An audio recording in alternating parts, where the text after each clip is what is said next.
Um, First, I want to congratulate the three boys. It's not easy.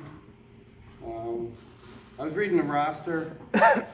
This is, I don't know if anybody realizes this, but this is the 30th anniversary of the troop. We started in '87.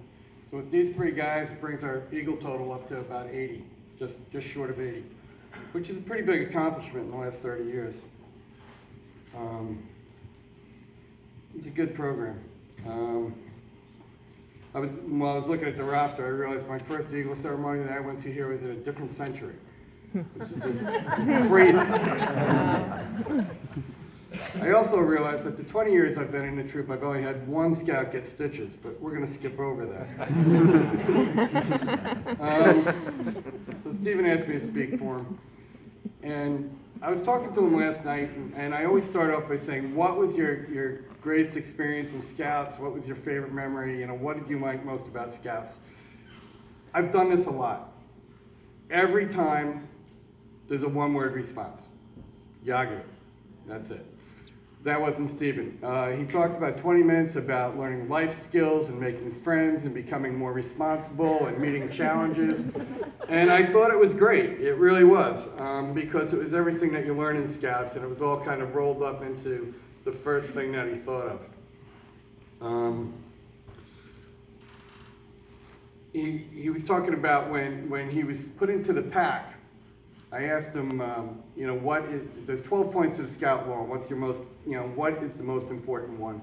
It's different for all the boys. And he said, the most important part is being brave. He was thrown into a den in the pack. He didn't know any of the other boys, and he had a choice. He could have just like curled up in the corner and not talked to anybody, but he like got to meet everybody. He made friends with everybody. And he learned not to judge people by their outward appearance and get to actually know the people, you know, before you make a judgment on them. And I thought that was really good. And I said, well, what was your favorite scouting experience? What trip? And we had gone on a Maine trip a couple of years ago, and I'll talk about that in a minute, but he said Weeblows Woods was his favorite scouting experience.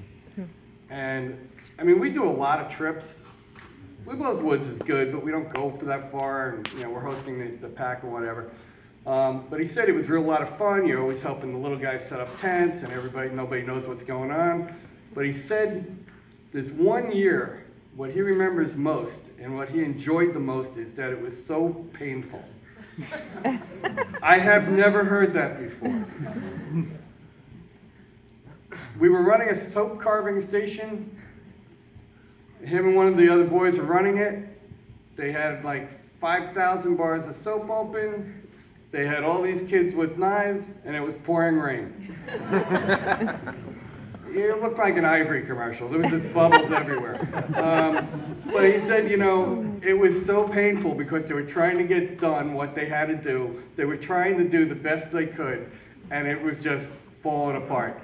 But he said it was great. It was a great experience. It was a lot of fun. And I remember that because it was just so everywhere. It was cold, it was windy, it was rainy. It was a blast, it really was. So, we're talking about this Maine trip. And for those of you who don't know, the Maine trip was started, I don't know, when I first came in the troop by one of the old scoutmasters, Larry Laterza. And it was kind of an incentive for the younger boys. It was, you know, when you reach this level, we'll take you on a trip. And we do class 4 and class 5 whitewater up in Maine. We go for a couple of days. Some of the roughest whitewater on the East Coast. And it's a great trip. It's, you know, sometimes we go with small groups, big groups. It's beautiful country. There's moose. There's always eagles following us down the river. And I said, well, what was your favorite part about that? And he said, well, we went looking for firewood. And we were just wandering in the woods. I wasn't tracking them down. There was nobody telling them what to do, where they had to be. They were out on their own. And they had that freedom to do that. They had gotten to a level, you know, they were trusted to take care of themselves. And they had that freedom to do that. And he said that was the part that he really liked about that.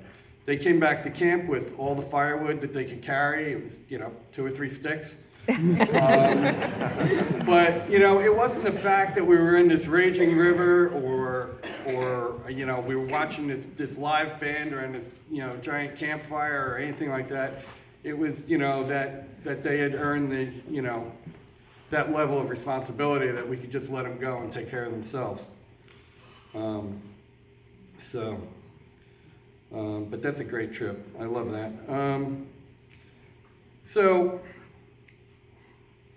One of the things he was saying is you have to take the risk to do things. If you don't try, you don't know if you're going to fail or succeed. And if you fail, you just got to get up and keep going and do it again. Keep trying until you get it right. I was talking to Joe last night, and I said, well, what do you think of when you think of Stephen? And he said, when Stephen was librarian in the troop, he came up with this whole new cataloging system. Cataloged everything, all the books, and how you take them out, and it had a whole sign-out system and everything, and it really revolutionized the whole system. The only problem was when he stopped being librarian, the whole thing fell apart. Now we have a pile of books in a corner somewhere, and someday I'm sure somebody will sort them out again.